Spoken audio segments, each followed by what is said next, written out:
Ethan, you're a dud with a fried magical core. Do you really think you're worthy of marrying me, Claire Sterling? An icy voice sliced through the fog in my head. I blinked, my eyes snapping open to a floor of polished green marble, so reflective I could see my own stunned face. A sharp pain shot through my knees. I was kneeling, standing over me.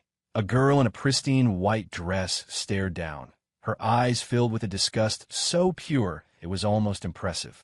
I blinked again. A torrent of memories, none of them mine, flooded my brain like a corrupted data transfer. Ethelgard, a world of cultivators and magic. Arranged marriage to the Sterling family. Fried magical core. And today was the official calling off the engagement ceremony.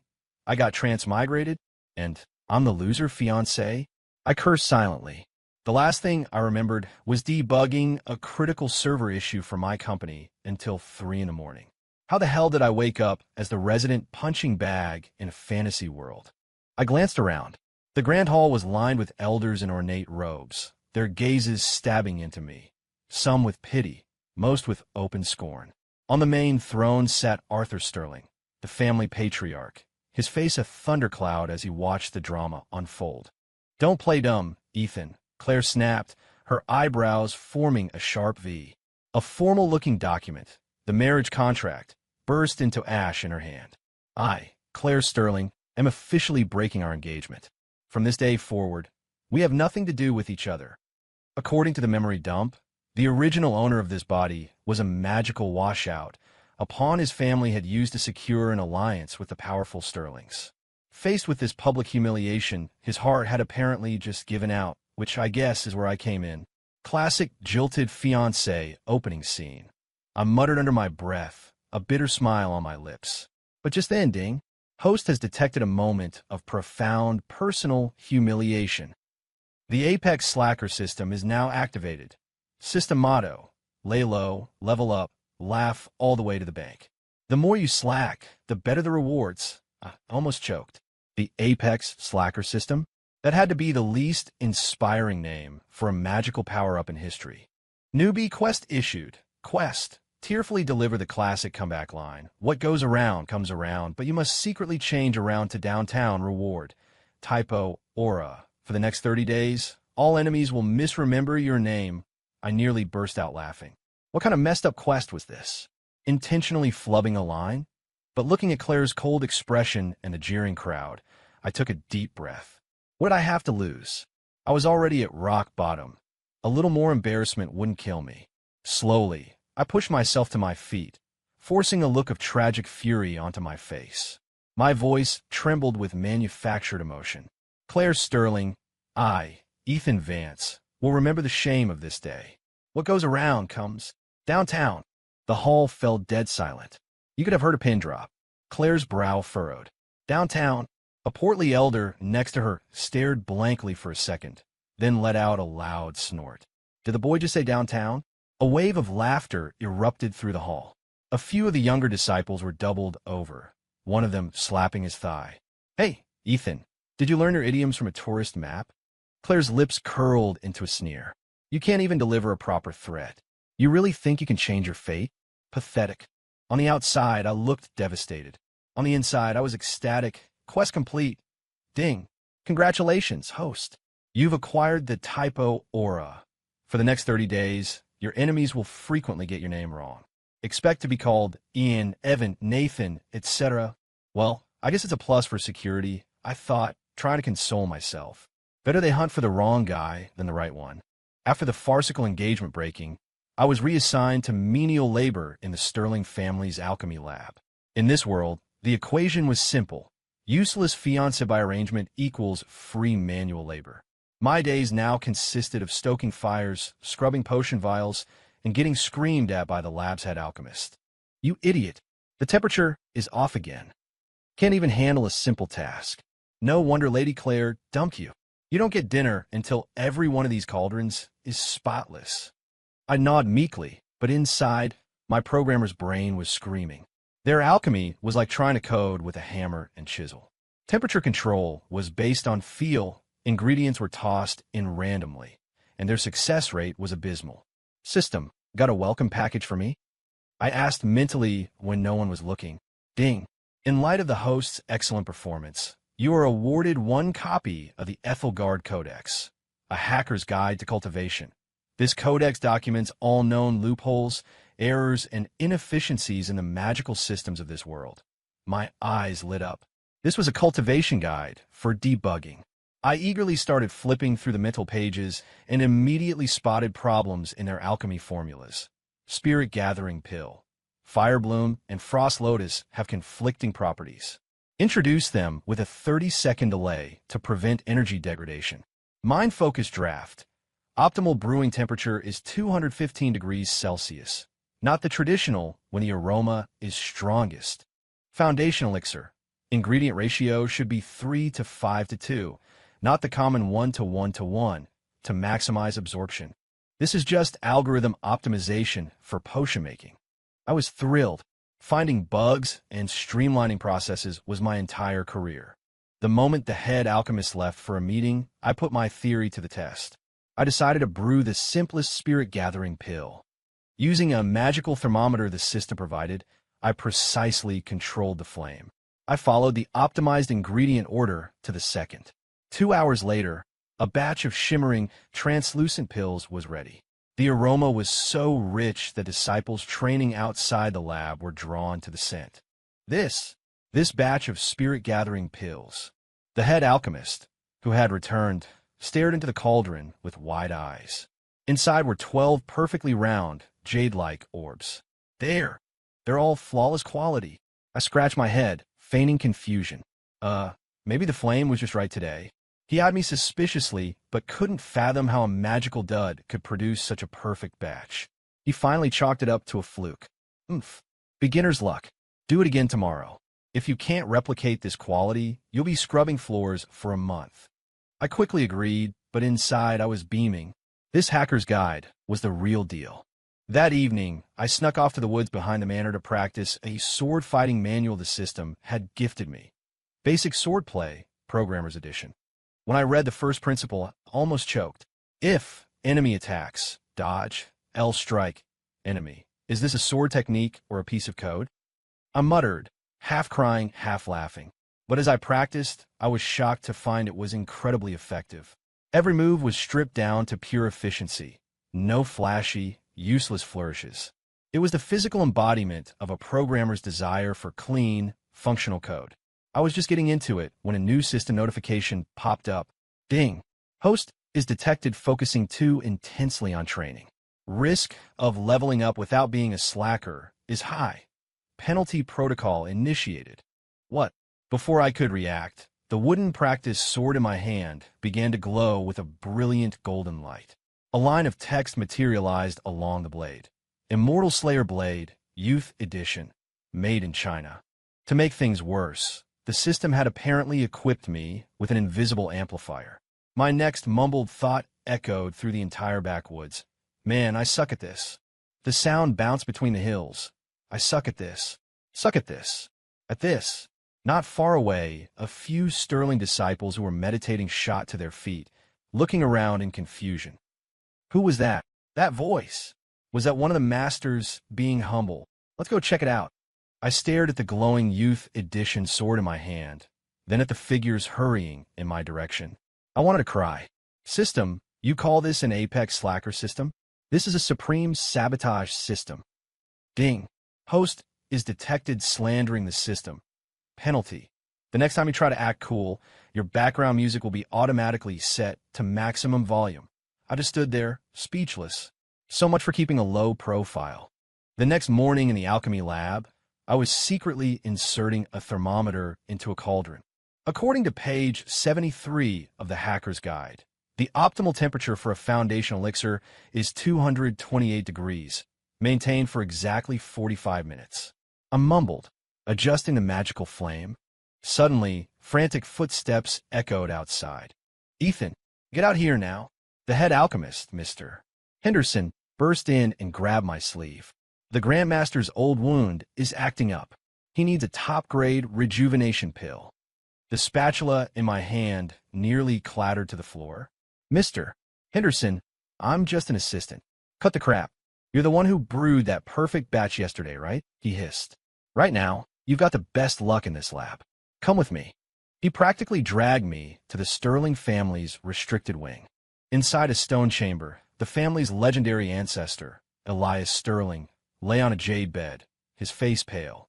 A faint black aura swirled over his chest.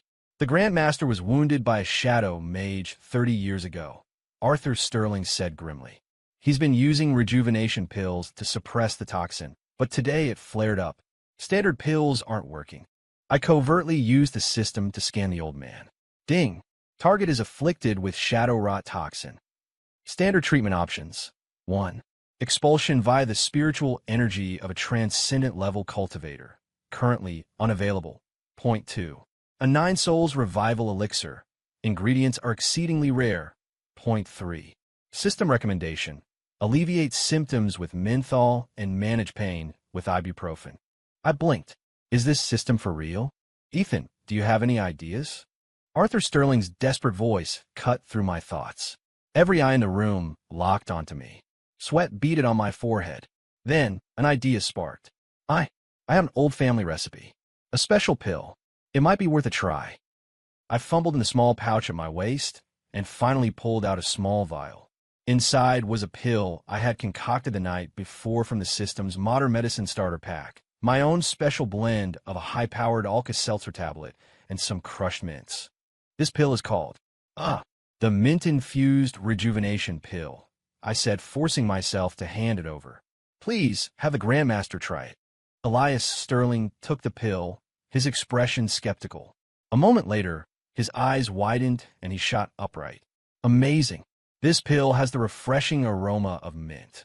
And the pain in my chest is gone. The room erupted in gasps. Arthur Sterling grabbed my shoulders, his eyes wild with relief. My boy, you truly have hidden depths. I gave a weak laugh. Just lucky, I guess. However, Elias Sterling frowned suddenly. Why does my mouth taste like toothpaste? Sweat dripped down my back. Well, mint is also known for its breath-freshening properties. 3 days later, I was promoted to the position of consulting alchemist for the Sterling family. No more scrubbing cauldrons for me. System, I've got to get some credit for laying low this time, right? I asked, feeling pretty pleased with myself. Ding. Host has been detected engaging in quietly getting ahead behavior. Reward. Sword Flight Optimization Module. A chunk of information downloaded directly into my brain. Traditional sword flight incantation. Sword to me. Inefficient, 73% success rate. Optimized incantation. Uber for swords. 99% success rate. Supports automatic navigation. What the hell? I almost bit my tongue. To test it, I snuck out to the backwoods and took out my Immortal Slayer blade, Youth Edition. Uber for swords. The blade shot into the air with a hum. 2 lines of text lit up on its surface. Processing your request. Right accepted.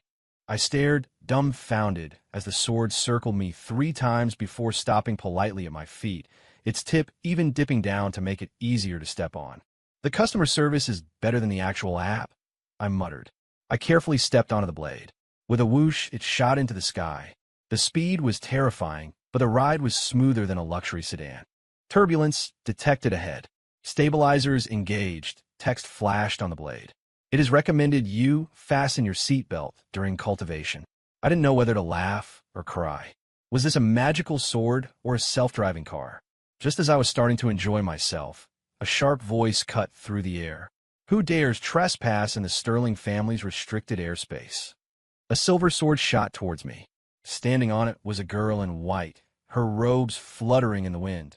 It was Claire. A jolt of panic shot through me. My sword immediately sensed it. Passenger anxiety detected. Activating emergency evasive maneuvers. Wait, don't evade. It was too late. The sword swerved violently and shot directly at Claire like a heat-seeking missile. Ethan. Claire's face paled as she recognized me. How are you flying a? Look out. Just as we were about to collide, my sword executed a sharp, impossible turn. The tail of my blade smacked the side of her sword with a loud clang. Claire was knocked off balance, tumbling towards the ground. On pure instinct, I reached out and grabbed. R.I.P. I caught her, but not how I intended. I had a fistful of her expensive silk outer robe, which had torn clean off. Time seemed to freeze. Claire landed in my arms, wearing only a thin white underrobe. I stood there on my flying sword, holding her jacket like an idiot, my entire body rigid. I can explain. Claire's face went from white to red, then to a dangerous shade of purple. Ethan, Vance, passenger is in mortal danger. Immediate extraction is advised, my sword helpfully suggested. Shut up. Running now would be suicide. I screamed internally. Claire had already summoned her primary sword, its tip aimed directly at my throat. What was that twisted technique you just used? And how did you suddenly learn alchemy? Talk. Thinking fast, I blurted out, It's all part of a method I developed. I call it scientific cultivation. Scientific cultivation? She paused, confused. Yes, exactly. I scrambled to elaborate. It's about applying rigorous logic to magical principles. For example, the incantations for sword flight can be optimized for efficiency. As I was talking, I noticed the corner of a book peeking out from her belt. The title read, The Immortal's Forbidden Kiss. The air froze again. Claire followed my gaze, and her face flushed crimson. That's not. I didn't take you for a romance novel enthusiast, Lady Claire. I couldn't help but tease. Shut up. She hastily shoved the book back into her robes. If you tell anyone about this, I'll... Ding. Host is in danger. Quest. Say the most badass line in the most cowardly tone. Reward. The skill 100% chance to catch blades. I close my eyes. This stupid system is actively trying to get me killed. 3 days later was the Sterling family's annual tournament. I tried to call in sick, but the system issued a stark warning. Evading a quest will trigger the public flash mob dance penalty. I dragged myself to the arena. First match, Ethan Vance versus Caleb Sterling. Caleb, one of Claire's arrogant cousins, sneered at me. Heard you got lucky recently. Too bad luck doesn't matter in the face of true power. I forfeit, I said flatly. The crowd gasped. Warning, quest incomplete. The system shrieked in my head. Sighing, I raised my voice and added, is what a loser would say. Every single one of you here is trash. Empowered by the system, my voice boomed across the entire arena. Hundreds of furious glares locked onto me. Caleb's face turned purple with rage. You're dead. He summoned his sword and launched it at me in a move called Sun-Piercing Comet, aimed straight for my throat. I squeezed my eyes shut, bracing for the end. Clang! The pain never came. I opened my eyes. My hands were pressed together in a prayer-like gesture, perfectly sandwiching the razor-sharp tip of Caleb's sword. You caught it with your bare hands. Caleb stammered, his jaw on the floor. The entire arena was silent. I was just as stunned as he was. Whoa, this thing actually works? Ding. Quest complete. Bonus reward. Passive skill, enemy attacks will always miss. On the high platform, Grandmaster Elias Sterling shot to his feet. This boy, he has such talent. Arthur Sterling stroked his chin thoughtfully. It seems we have all misjudged him. Only Claire was gritting her teeth. That bastard is definitely up to something. After the tournament, I was granted the unprecedented privilege of accessing the Sterling archives. As I passed a dusty, secluded shelf, the system pinged. Important item detected. A geography of Ethelgard. Special note, Grey Peak Reach does, in fact, exist. It is located in the continent's far north and is the site of an ancient battlefield. I froze, my mind flashing back to my botched line about fortunes changing. What goes around comes downtown. Wait, my line was 30 years uptown, 30 years. Upstate, the American equivalent of the original Chinese line. The joke was that upstate and uptown weren't opposites. But what if upstate here was Grey Peak Reach? Wait a minute. Did I accidentally predict a real place with a hidden meaning? Just as I reached for the book, a cold voice came from behind me. Ethan, we need to talk. The candlelight in the archives flickered, casting shifting shadows on Claire's face. That book, it's not what you think, she said, biting her lip and twisting the hem of her sleeve. I leaned against the bookshelf, fighting back a grin. And what do I think? It's perfectly normal for the great Lady Claire to enjoy a good romance novel. It's not a normal novel, she stamped her foot, then lowered her voice to a fierce whisper.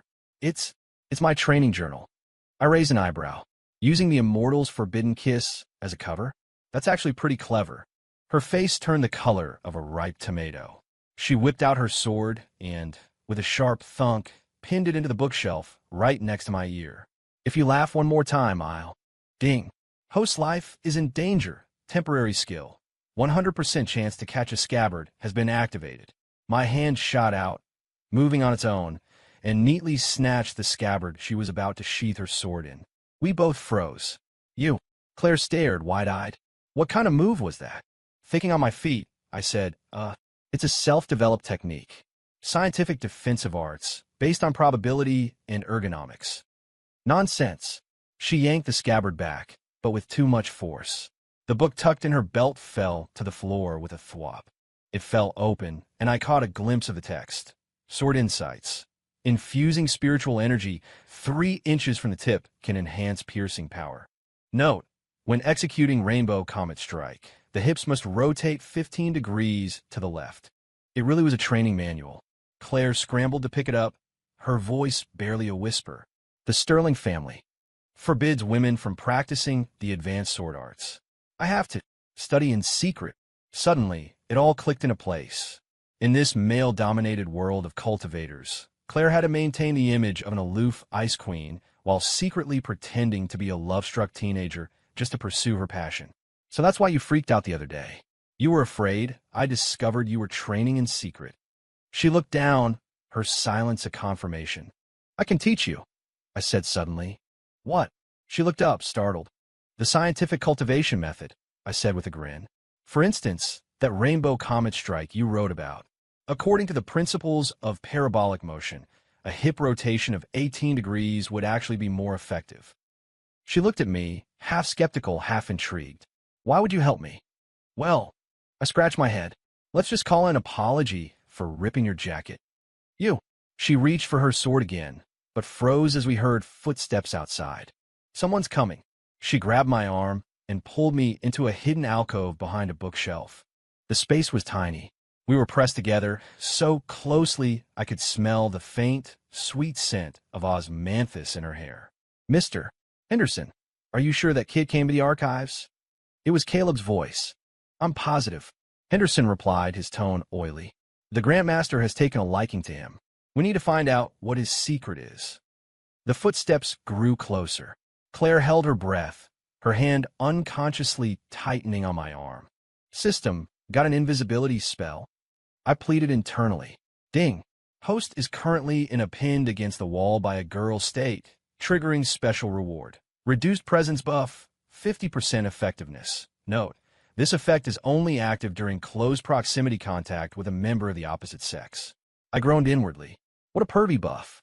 But incredibly, Henderson and Caleb walked right past our hiding spot without noticing a thing. Strange, I could have sworn I sent someone. Caleb muttered as they walked away. Once they were gone, Claire let out a long breath, only then realizing our faces were inches apart. She jumped back as if electrocuted, bumping her head on the shelf. What? What spell did you just use? I gave her a mysterious smile. The scientific cultivation technique of quantum invisibility. You're talking nonsense again. She pushed past me, her face bright red. Don't you dare tell anyone about tonight, or else. I winked. Don't forget, Lady Claire, we're accomplices now. She fumed, turning to leave, but stopped when I spoke again. Midnight tomorrow, by the waterfall in the backwoods. I'll teach you the Rainbow Comet Strike. Her footsteps faltered for a second. She didn't turn back, but I saw the tips of her ears turn a shade redder. After she left, I finally found the geography book. Flipping to the section on Grey Peak Reach, I read, Grey Peak Reach, located in the continent's extreme north, was the site of a cataclysmic battle between gods and demons in the ancient era. Legend says a shard of providence fell there, creating the Forsaken Lands, a place where spiritual energy is so chaotic that cultivators cannot enter.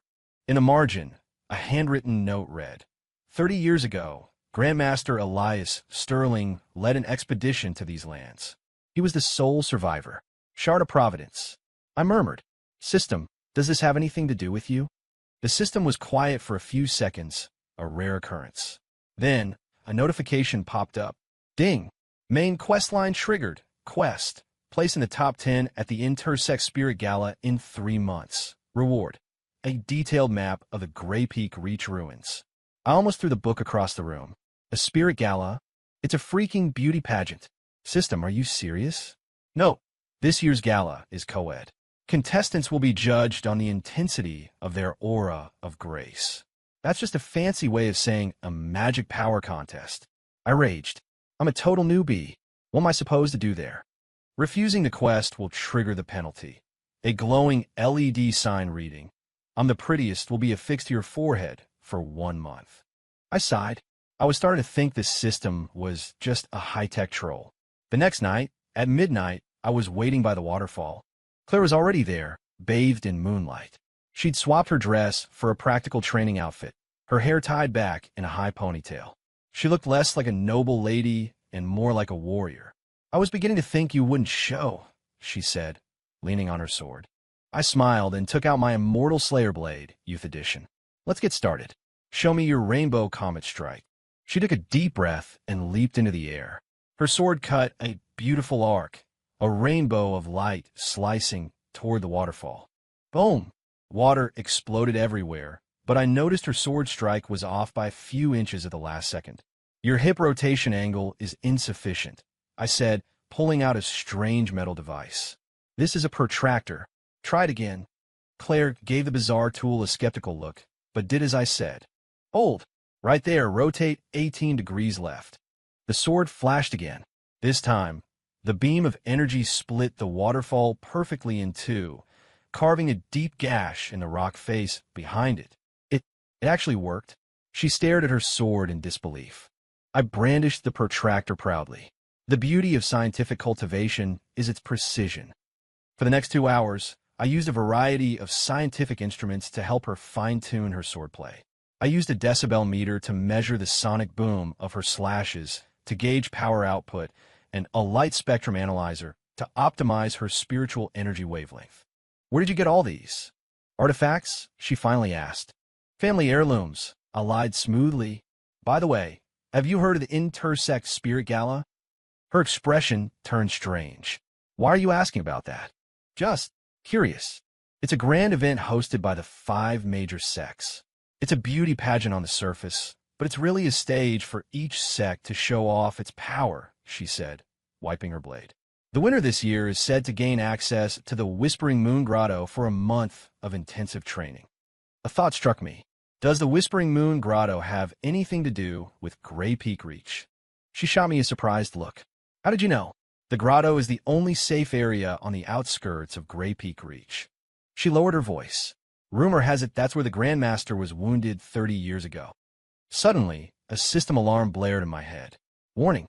Hostile surveillance detected. Location. 3 o'clock, 50 yards away." I whipped my head around just in time to see a glint of metal in the bushes. "Look out." I instinctively tackled Claire to the ground. A poison crossbow bolt whistled past my cheek and embedded itself deep in the tree behind us. "Who's there?" Claire was on her feet, sword drawn. The bushes rustled, and a dark figure fled into the night. I only caught a flash of a silver token at their waist, the insignia of a sterling family retainer. "Were they after you or me?" I asked, wiping a trickle of blood from my cheek. Claire's face was grim. "I suspect they were after both of us." On the walk back, we were silent. Just before we parted ways, Claire suddenly asked, "Ethan, why do you want to compete in the Spirit Gala?" "Huh, I never said I." "Don't play dumb," she scoffed. "You specifically asked about Grey Peak Reach and the grotto. You're planning something." I threw my hands up in surrender. "If I told you I was being forced to, would you believe me?" "Whatever your reasons are." Claire looked me straight in the eye. "We can work together. I'll help you get a spot in the competition, and you continue to teach me your scientific cultivation." In the moonlight, her eyes shone like stars. On an impulse, I held out my hand. "Deal." Our hands met in the air. At that exact moment, ding. Host has entered into an agreement with a member of the opposite sex. Special reward. Telepathic link. Buff. Effect. When both parties are within 10 meters of each other, they can communicate mentally. Before I could process it, Claire's voice echoed directly inside my skull. "What was that sound?" We both jumped, snatching our hands back. "You." You heard that too? Claire asked, her eyes wide with confusion. I managed a dry laugh. I guess you could call it a meeting of the minds. Claire's face flushed. Pervert, she snapped, then turned and ran. I looked up at the moon and sighed. System, you really just love to stir the pot, don't you? Head up, chest out, stomach in. In the Sterling family training grounds, the etiquette coach's cane snapped against my back. The Spirit Gala is not a martial arts tournament. It requires poise, grace, acidistialoha. The old woman's spittle flew as she lectured. Look at you. You stand like a sack of potatoes. You can't even do a simple, graceful gesture. I held a pose called Immortal Points the Way with the enthusiasm of a condemned man. Ever since the family announced that Claire and I would be their representatives, I'd been shoved into this celestial beauty crash course. System, is this your idea of laying low? I moaned internally. Ding. Host is being forced into the spotlight. Compensation reward. Beauty filter aura level 1. Effect. When standing still, you will automatically assume your most flattering 45-degree angle to any observer. I wanted to scream. What am I supposed to do with this useless aura? Ethan, focus. Claire's voice came from nearby. She was practicing a graceful movement technique called rippling steps, her form so elegant that a crowd of disciples had gathered to watch. Since our deal, we'd maintained a cordial but distant relationship in public, but frequently chatted using our new telepathic link, though it still made Claire blush every time. Senior Ethan, it's time to practice your captivating glance, a junior disciple said, blushing as she handed me a bronze mirror. I stared into the mirror and forced a smile that looked more like a grimace. Wrong. The coach's cane struck again. It should be like this, she demonstrated, spinning around and flashing a coquettish smile that wrinkled her ancient face into a terrifying mask. Several disciples stumbled backward in horror. System, help me. Ding. Host's aesthetic sensibilities have suffered a critical blow. Emergency aid, granting Mona Lisa smile muscle memory. I felt the muscles in my face shift on their own. My lips curved into a subtle, enigmatic smile. On instinct, I turned and glanced over my shoulder. Clang. The mirror fell from the junior disciple's hands. Wow. Senior Ethan's smile, just now. It was so charming. Even Claire paused her practice to stare for a moment. When did this guy learn a move like that? She thought, her voice echoing in my head. In the shade of a nearby tree, Caleb watched with a scowl. What a phony. After the torturous training, I dragged myself back to my quarters. The moment I pushed the door open, I felt something was wrong. The teacup on the table had been moved an inch. The folds in the bed curtains were different. Someone was in here. I scanned the room, and under my pillow, I found a note. The day of the gala will be the day of your death. The Silver Serpent. Silver Serpent? I frowned. System, can you run a search on that name? Searching database. Silver Serpent, an elite covert unit of the Sterling family, specializing in secret assassinations. Records indicate they accompanied Grandmaster Elias to Grey Peak Reach 30 years ago. A chill went down my spine. Grey Peak Reach again. Suddenly, my window slid open without a sound, and a black-clad figure lunged at me. I instinctively dodged, and the Immortal Slayer blade, Youth Edition, popped out of my sleeve, just barely blocking the assassin's dagger. The assassin seemed surprised that I'd blocked the attack and hesitated for a fraction of a second. I seized the opportunity, activating my 100% chance to catch Blade's skill. I grabbed their wrist with one hand and tore off their mask with the other. Mr. Henderson. His face was contorted with fury. You shouldn't have been asking about Grey Peak Reach, boy. A silver needle shot out from his other sleeve. In the nick of time, the door was blasted off its hinges by a wave of sword energy. Claire charged in. Ethan. Her sword deflected the needle. Seeing he was outnumbered, Henderson threw down a smoke bomb and vanished into the night. How did you get here? I asked, coughing. Claire sheathed her sword. I sensed you were in danger. She tapped her temple, indicating our telepathic link. Thanks. I handed her the note. It seems someone really doesn't want me going to the gala. Claire's face paled as she read it. The Silver Serpents. That's the Grandmaster's personal guard. We looked at each other, the same terrifying thought occurring to both of us. The Grandmaster doesn't want anyone to know what really happened at Grey Peak Reach 30 years ago. The next morning, I showed up to training with dark circles under my eyes. Claire and I had stayed up half the night discussing the situation. We decided to play along. If our enemies wanted to stop me from competing, then I would not only compete, but I would win spectacularly. System, got any instant beauty hacks? Ding. Host request acknowledged. Recommended solutions. 1. Hyaluronic acid sigil. Use spiritual energy to simulate a dermal filler effect. Point 2. Spiritual energy perm. Permanently alter hair structure. Point 3. Beauty filter formation.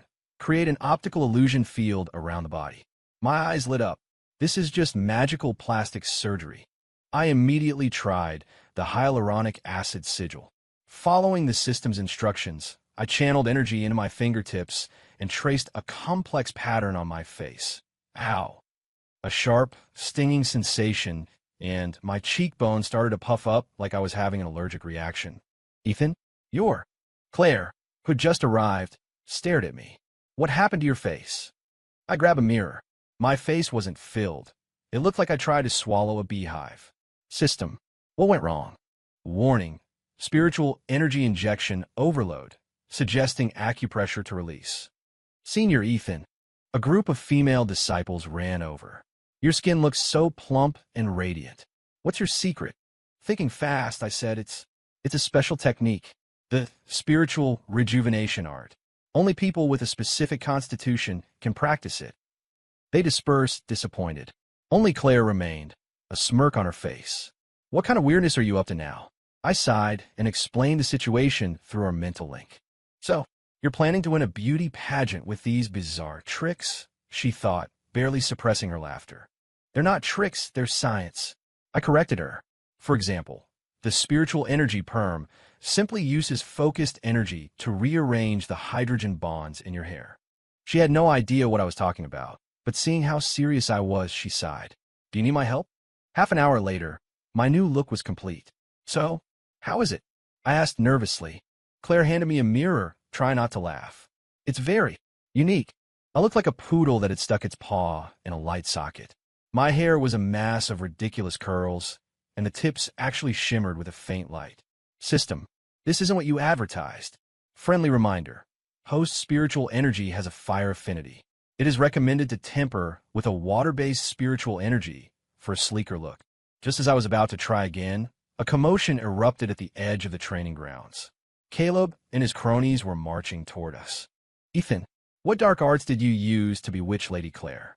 Caleb pointed his sword at me. I challenge you to a duel. Claire frowned. Caleb, you're... Don't worry, Lady Claire, Caleb said righteously. I've known this guy was bad news from the start. All this so-called scientific cultivation is just demonic sorcery. I sighed. Caleb, I was really just... Save it. He attacked without warning. A slash of sword energy aimed right at my face.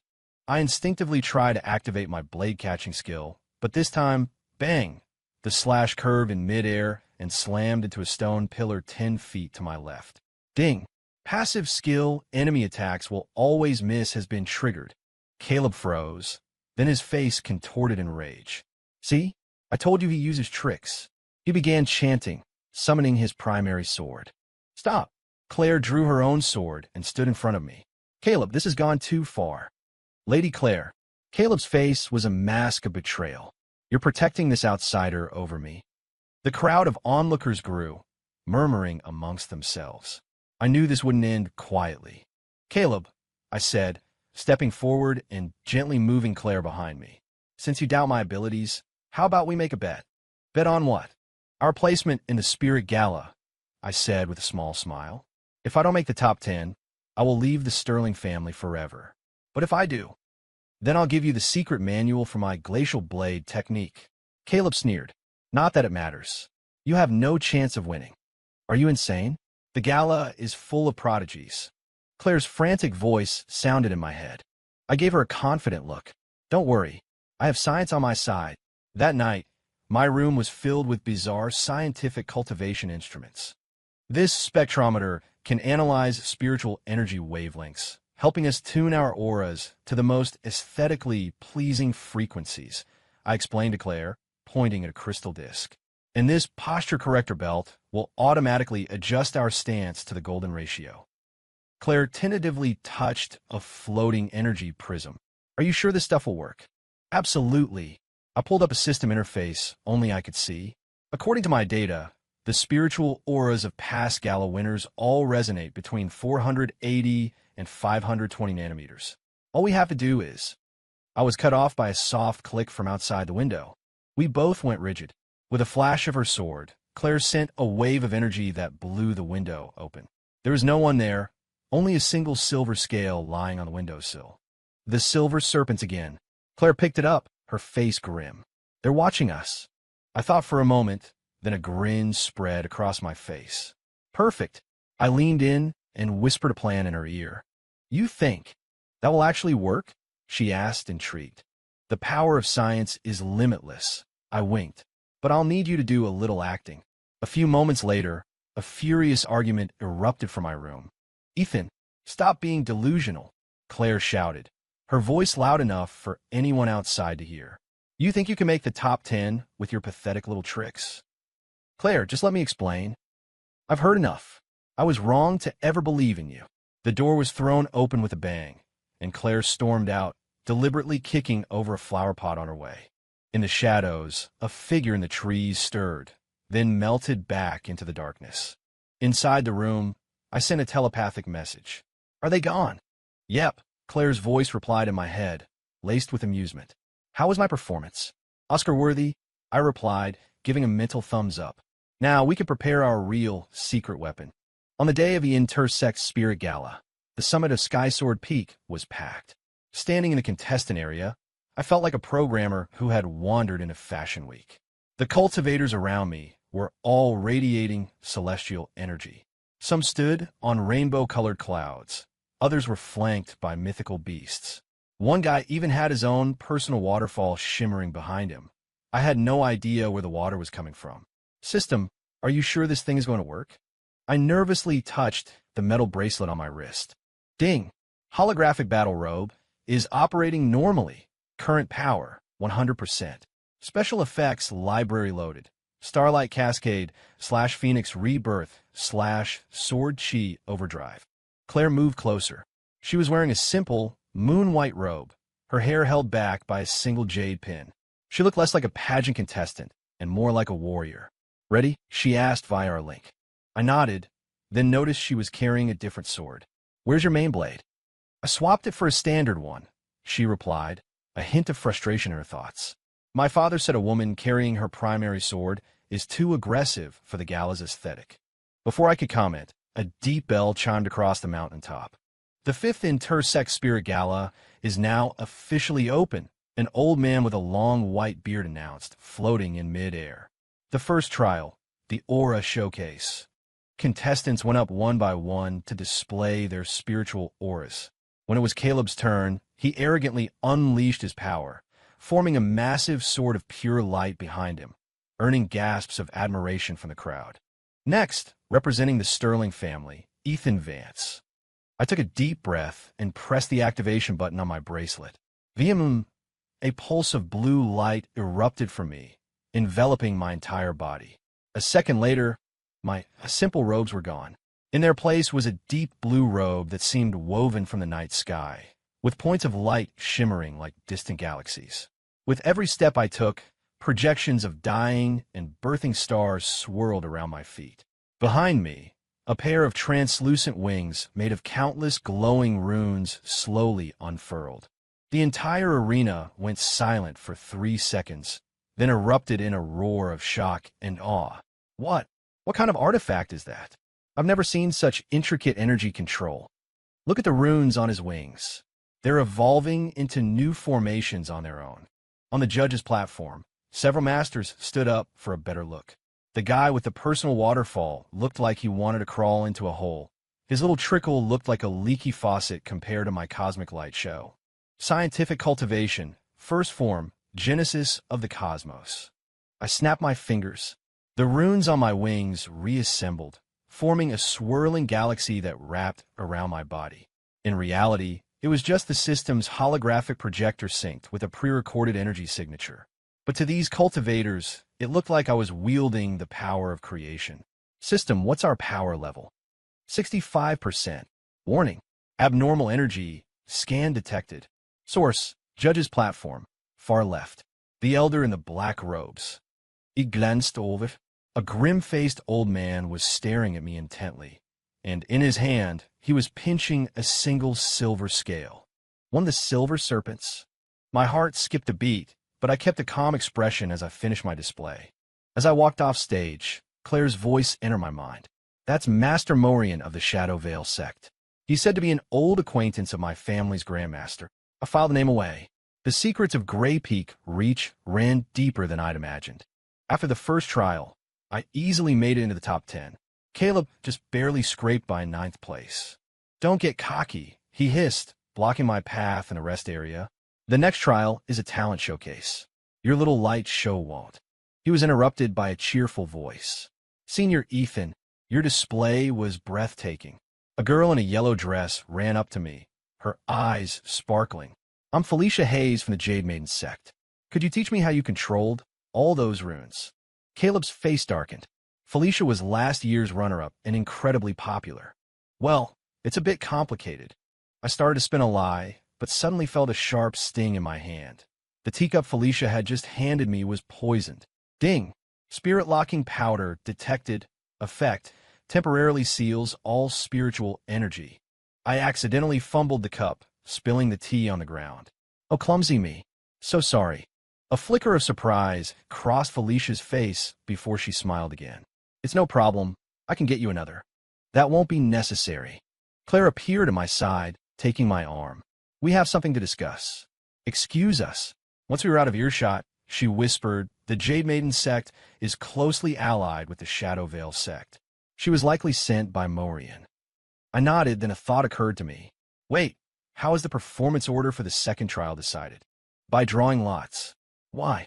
I think the lots are rigged, I said, my eyes narrowing. If I'm right, I'll be scheduled to go. For the second trial, performing first, Ethan Vance of the Sterling family, the announcer's voice boomed. Claire gasped. They're trying to catch you off guard. But I just smiled.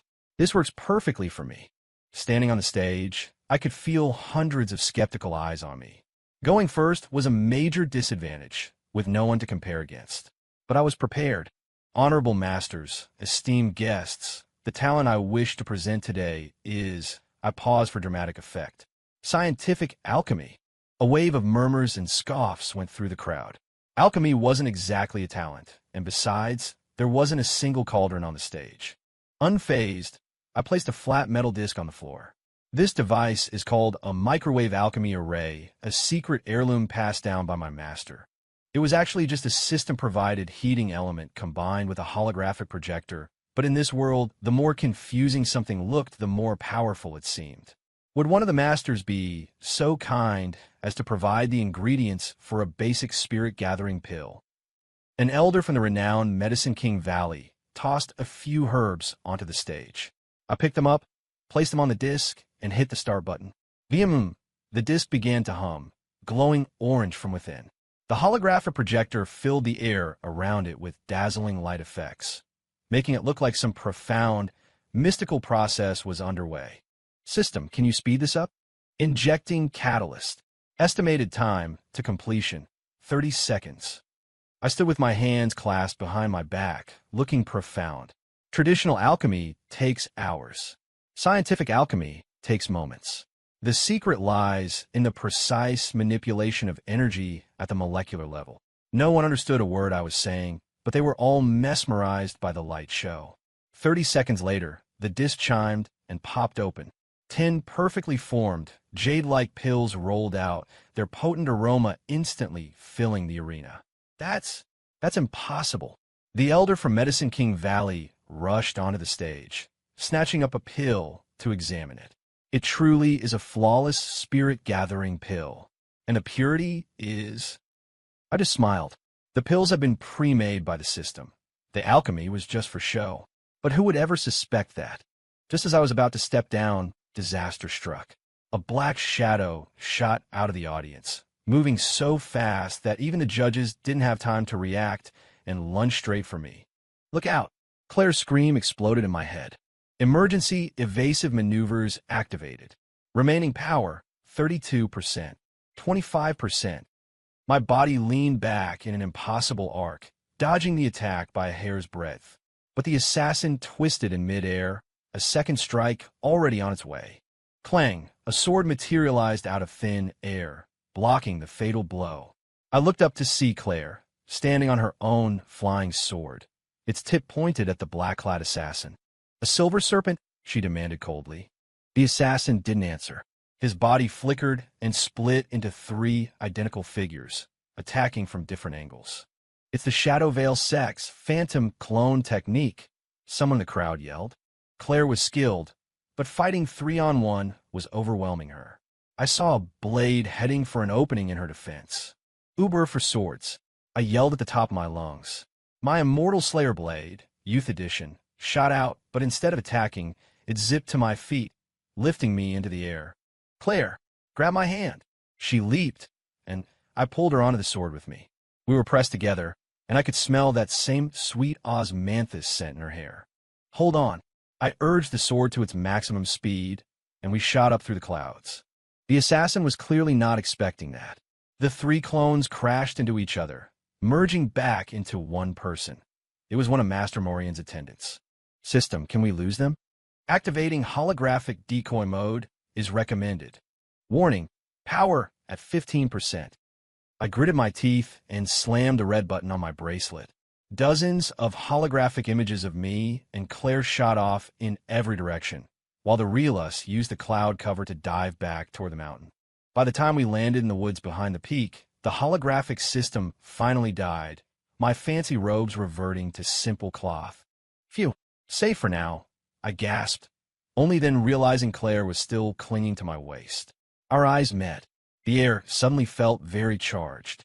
"Thanks," she stammered, quickly letting go, a faint blush on her cheeks. I cleared my throat. "Why would Morian try to kill me?" "He wasn't trying to kill you. He was trying to capture you," she said, straightening her robes. "All his moves were non-lethal. I think he's after your scientific cultivation method." A cold dread washed over me. "If they found out about the system." "We have to get back," Claire said, looking toward the main peak. "Leaving the arena like that could get us disqualified." "Wait," I stopped her. "Do you think this attack is connected to Grey Peak Reach?" She paused. "Morian, he was also on the expedition with the Grandmaster 30 years ago." We looked at each other, a silent understanding passing between us. We had to see this competition through to the end. When we returned to the arena, the second trial was over. To our astonishment, the judges announced that I had been advanced directly to the final round. Due to the unprecedented interruption, the committee has decided that contestant Ethan Vance's display was sufficient proof of his extraordinary talent, the announcer declared. The final round, the trial of the heart, will be held tomorrow. Caleb stalked over, his face livid. "Don't celebrate yet. The trial of the heart forces you to face your inner demons, your little tricks." "Caleb," I said, my voice suddenly serious, "do you know why my scientific cultivation is so effective?" He was taken aback. "Why?" "Because the spirit of science is to seek the truth and dare to explore the unknown," I said, patting his shoulder. "I suggest you try reading a book sometime." With that, I turned and walked away, leaving him trembling with rage. Claire caught up to me, a slight smile playing on her lips. "You enjoyed that, didn't you?"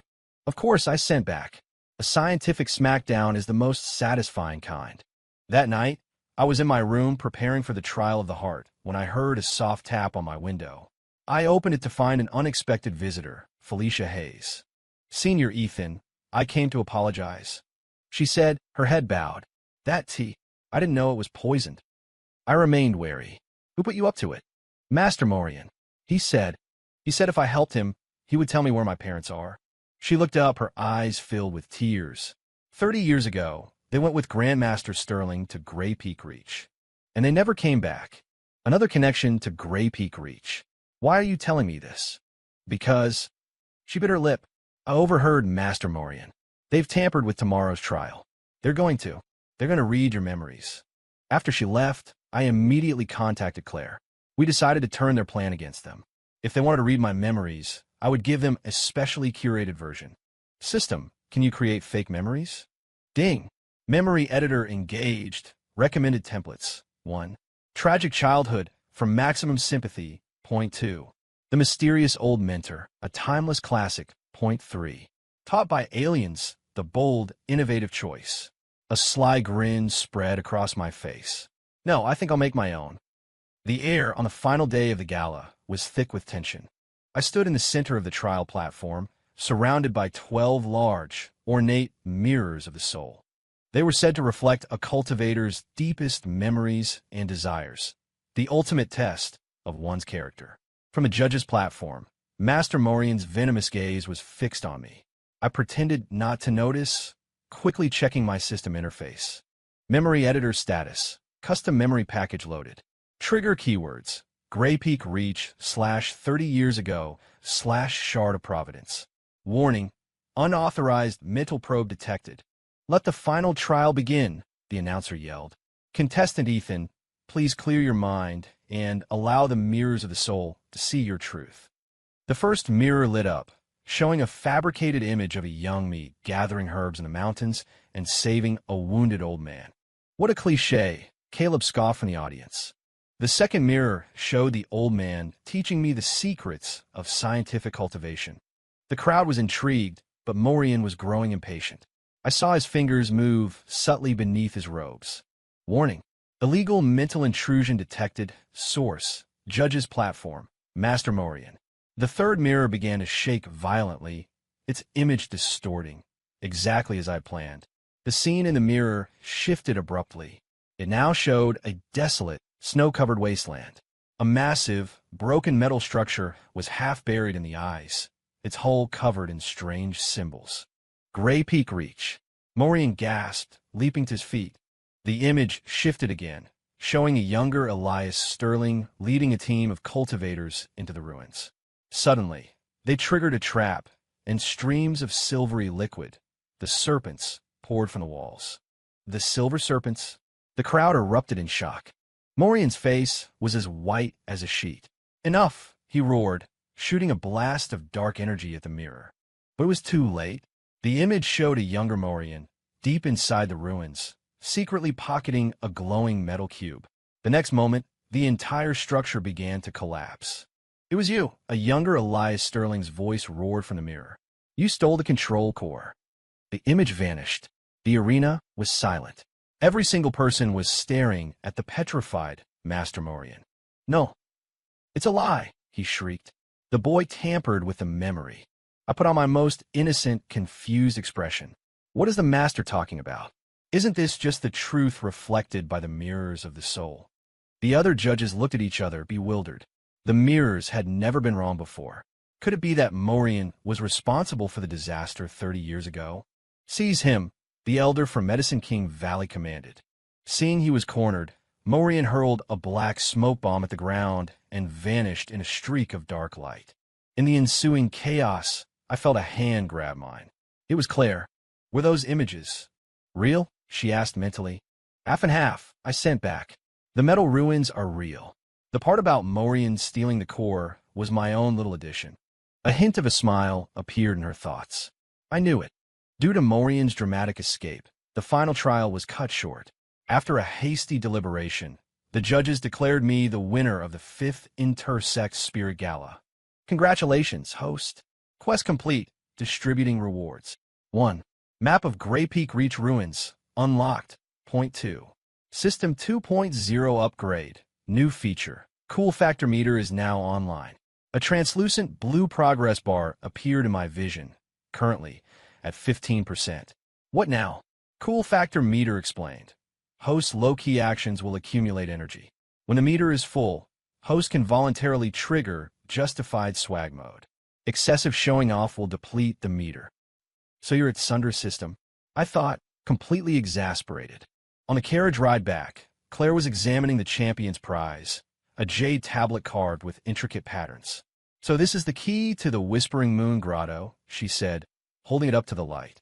They say it contains rifts in time, allowing one to see glimpses of the past and future. As I reached for it, the bracelet on my wrist began to vibrate violently. Warning, High-dimensional technology detected. Target, grotto key. Analysis. This object is a locator beacon for the Shard of Providence. What?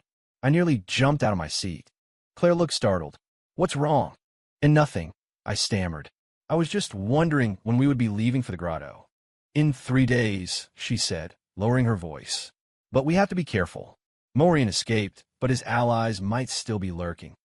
I nodded absently, my mind reeling as the system continued its barrage of notifications. Emergency quest triggered. Quest. Obtain the control core from within the ruins. Reward. System 3.0 upgrade, plus the full truth about Grey Peak Reach. The control core. The very thing I had framed Morian for stealing. Did it actually exist? That night, as I was studying the Jade Key, my window slid open without a sound. I was instantly on alert, my sword already half drawn. Don't be alarmed. It's me. A familiar figure slipped into the room. Felicia. What do you want? I asked, not letting my guard down. She bit her lip and pulled out a silver scale. I came to tell you the truth about the Silver Serpents. Her story was shocking. The Silver Serpents weren't a secret unit at all. They were entities that had escaped from the metal ruins at Grey Peak Reach. They can parasitize a cultivator's body, read their memories, mimic their behavior. Felicia's voice trembled. My father. His personality changed completely after he was infected. A horrifying thought struck me. Morian too? She nodded grimly. 30 years ago, only 2 people made it back from the expedition alive, Elias Sterling and Morian. But the people who came back, were they really themselves? The implication sent a shiver down my spine. If the Grandmaster of the Sterling family was also an imposter, why tell me all this? Because... Felicia looked up, a strange light in her eyes. You have an aura that is very similar to the one from the metal ruins. My heart pounded. She was talking about the system. Before she left, she gave me a map. This is the location of the serpent's nest within the Sterling estate. Be careful. They're already watching you. The next morning, I told Claire everything. That's absurd, was her first reaction. If the Grandmaster was an imposter, surely we would have noticed by now. Remember his reaction to my mint-infused rejuvenation pill? I reminded her. He said it tasted like toothpaste. Mint is an irritant to the serpents. Claire's face paled. So your pill that day was a lucky guess, I admitted. But thinking back, the system's recommendation of menthol was probably deliberate. We decided to proceed with our trip to the Whispering Moon Grotto, but with extra precautions.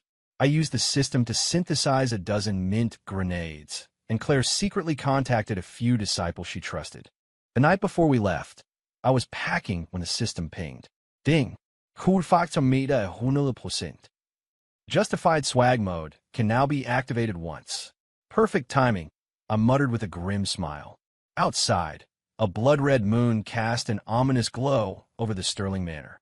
In the shadows, countless silver shapes were beginning to stir.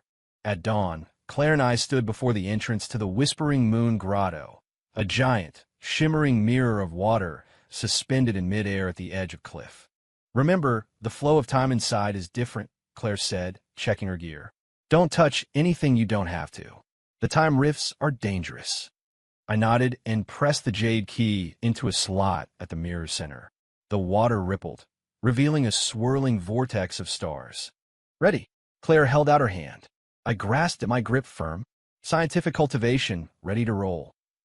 We leaped through the mirror and were swallowed by the light. When I found my footing again, the sight before me made my jaw drop. We were in a frozen wasteland, battered by a blizzard. In the distance, the colossal, half-buried wreck of what looked like a crashed starship loomed against the gray sky. This isn't the Whispering Moon Grotto. Claire gasped. We've been teleported to Grey Peak Reach. Even stranger, we could see a team of cultivators trudging through the snow toward the wreck. The man leading them was a young Elias Sterling. System. What's going on? Warning. High-level temporal distortion detected. Hypothesis. The Grotto Key was programmed to teleport users to the site of the disaster 30 years in the past. So the time rifts in the grotto are actually gateways to the past. I whispered, stunned. I looked closer at the expedition team and spotted a young Morian, as well as a man and a woman I didn't recognize. The man carried an alchemist's pack, and the woman wore the crest of the Jade Maiden sect. Is that Felicia's parents? Claire breathed.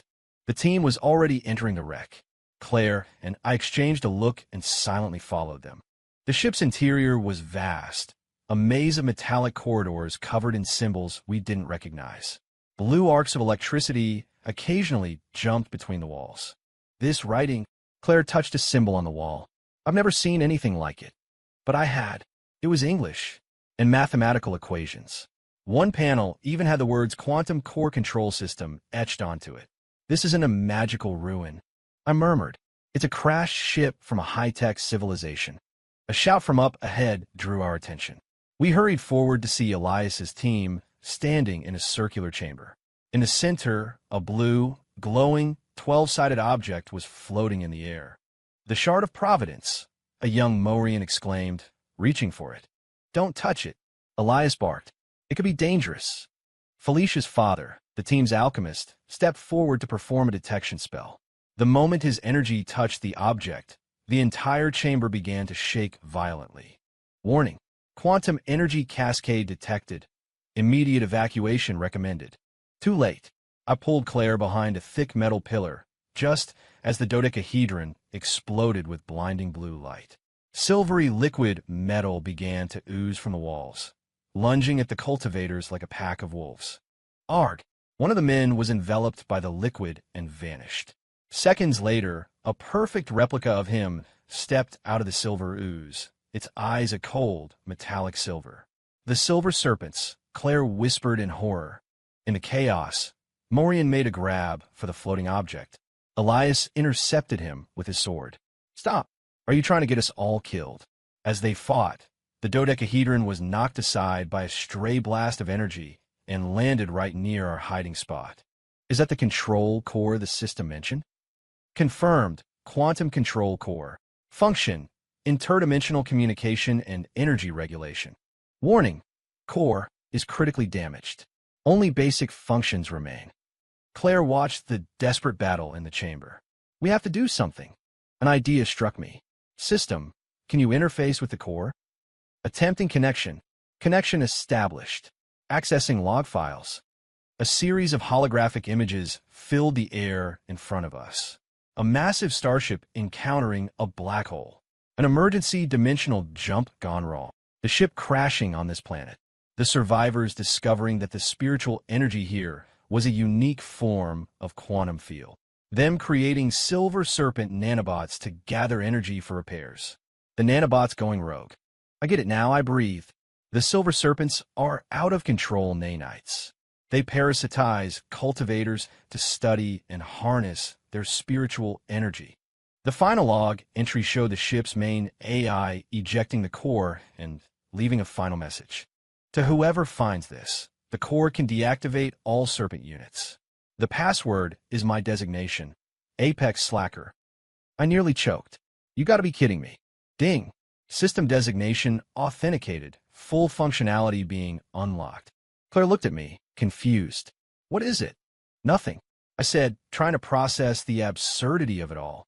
Just discovered my family's scientific cultivation has a deeper history than I thought. In the chamber, the fight was almost over. Most of the cultivators had been assimilated.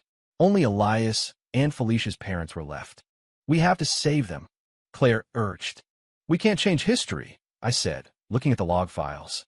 The records show only Elias and Morian made out. Just then, Felicia's father made a desperate run for the control core. I found a way to shut them down. No. I tried to shout, but it was too late. A wave of silver nanites washed over him. His wife screamed and charged the nanites, only to be consumed as well. Elias seized the opportunity, grabbing the stunned Morian. Go! They sprinted for the exit. As the nanites turned to pursue them, the control core flared with blue light. Felicia's father had managed to activate a localized failsafe with his dying breath. Now! I grabbed Claire and ran for the core. System, did you get the full shutdown command? Command recorded. The password is the binary code for Apex Slacker. Warning: temporal stability is critical. Evacuate immediately. I took one last look at the control core, shoving it under a loose floor panel where I knew we could find it again in 30 years. Hold on. I activated the system's teleport function. A flash of blue light, and we vanished from the collapsing starship. When I opened my eyes again, we were back in the Whispering Moon Grotto, a bizarre space filled with shimmering auroras. We're back, Claire asked, her face pale. What we just saw was history, I said grimly, and now we know the truth. Ding! Main quest updated. Final quest. Retrieve the control core and deactivate all Silver Serpent units. Reward. A chance to return to your original world. That last line hit me like a physical blow. A chance to go home? Claire noticed my expression. What's wrong? Nothing. I lied, forcing a smile. Just realized we have to go back to Gray Peak, Reach one more time. As I spoke, a rift tore open in the center of the grotto. Master Morian stepped through, flanked by a dozen silver-eyed cultivators. I knew I'd find you here, Morian sneered. Give me the password to the control core. Claire and I stood back to back, completely surrounded. Beneath the swirling auroras, Morian's silver-eyed thralls closed in, their movements unervingly synchronized. The password, Morian repeated, his voice unnaturally flat. The control core belongs to us. It will help us achieve true evolution. I pushed Claire slightly behind me, covertly pulling up the system interface. Cool factor meter, 100%. Ultimate, justified swag mode, is available for activation. Password? What password? I played dumb. We just came here to train. Morian sneered, then lunged not at me, but at Claire. His arms stretched and morphed in midair, becoming a whip of liquid silver. Claire, move. I shoved her out of the way, but the silver whip grazed my shoulder. An icy coldness, sharp and invasive, shot through my body. Warning. Silver Serpent nanite intrusion detected. Activating automated defense protocols. A soft beeping sounded from within me. Blue, circuit-like patterns flared to life on my skin, forcing the silvery substance out of my shoulder. It was the system's built-in antivirus. It is you. Morian's silver eyes widened. You were the anomaly 30 years ago. Claire seized the opening, her sword flashing in a brilliant arc that forced two of the thralls back. Ethan, what's the plan? Plan B, I yelled, pulling a metal sphere from my pouch. A mint grenade. Close your eyes. A blinding flash and the overpowering scent of peppermint exploded outwards. The silver-eyed cultivators shrieked, a high-frequency sound of pain, and stumbled back. Morian's face contorted, the silver liquid on his skin writhing. Run! We bolted for a shimmering time, rift deeper in the grotto. Morian's enraged roar echoing behind us. Get them! Don't let them escape! We passed through a curtain of distorted light and found ourselves in the grotto's core. Countless crystalline fragments floated in the air, each one reflecting a different place and time. We need to fight back, Claire said, examining a new chip on her sword's blade. They're vulnerable to mint, but we're almost out. I looked at my system interface and smiled. It's time to show them what real technology can do. I hit the virtual button. Ultimate justified swag mode initiated. Duration, 5 minutes. An incredible power surged through me. I felt like I had become the master of this pocket dimension, that every fragment of time and space was whispering its secrets to me. I see now, I murmured. The Whispering Moon Grotto isn't a natural phenomenon. It's a subspace created by the control core. When Morian and his army stormed into the core, they stopped dead. I was floating in the air, my body surrounded by streams of raw data, my eyes glowing with pure blue light. My voice echoed, layered and immense. You bugs have been running rampant for far too long. It's time for a system purge. Claire stared in shock. Ethan, don't worry, my normal voice sounded in her mind. It's still me. I've just temporarily unlocked administrator privileges. Morian roared and his entire body dissolved into a tidal wave of liquid silver, surging toward me. I simply raised a hand. A wall of glowing ones and zeros materialized in the air, effortlessly blocking the attack. In a digital world, I am the master. I snapped my fingers. The laws of physics in the grotto inverted. Gravity reversed, and Morian and all his thralls were sent tumbling helplessly toward the ceiling. Impossible. Morian struggled. This is the power of the control core. How can you? Because I know its creator, I said, pressing my hands down as if on an invisible keyboard. Now, initiating system format. A wave of cleansing blue light swept through the space. The thralls screamed as they dissolved into nothingness. Morian fought back, but his form was already beginning to disintegrate. No, my evolution is not complete, his voice faded. The serpents will consume this entire world of Kultai. He vanished before he could finish the word. The blue light faded, and I drifted back to the ground. The backlash from using so much power hit me, and I stumbled. Claire rushed to support me. Is it over? She asked, looking around. For now, I said weakly. That just cleared out the grotto. The others are still out there. As if on cue, a rift opened in the center of the chamber. A blue, 12-sided object floated out. The control core. Main control unit detected. Awaiting shutdown command. I took a deep breath and spoke, not in the language of this world, but in English. Password, Apex Slacker. The core pulsed with a brilliant light, and a synthesized female voice spoke. Voice print authenticated. Welcome back, Administrator. Claire's eyes were wide. It knows you. No, it knows. I trailed off as the core projected a massive hologram of the entire continent, dotted with hundreds of red markers. Warning, Silver Serpent nanites have achieved global proliferation. Execute full system purge? Claire and I looked at each other and nodded in unison. Execute. Purge protocol initiated. Estimated time to completion, 72 hours. The core began to vibrate, emitting a frequency beyond human hearing. I knew that signal was triggering a self-destruct sequence in every Silver Serpent on the continent. My main quest was done, but then a new notification appeared. Final quest complete. Reward unlocked. Wormhole to original world now open. Please make your choice within 60 seconds. A shimmering blue vortex materialized in front of me. Through it, I could see my messy apartment, my computer still on, a half-empty mug of coffee on the desk. What is that? Claire asked, staring at the portal. My throat felt tight. The system began a cold, clinical countdown. 59, 58, 57. Claire, I have to tell you the truth, I said, my voice strained. I'm not from this world. I gave her the 30-second version. My life as a programmer on a planet called Earth, the transmigration, the system. Her face grew paler with every word. So, you're going back. I looked at this proud, stubborn, brilliant woman, and my heart ached with a sudden, fierce sense of loss. 30, 29, 28. She turned away, her voice strained. Then you should go.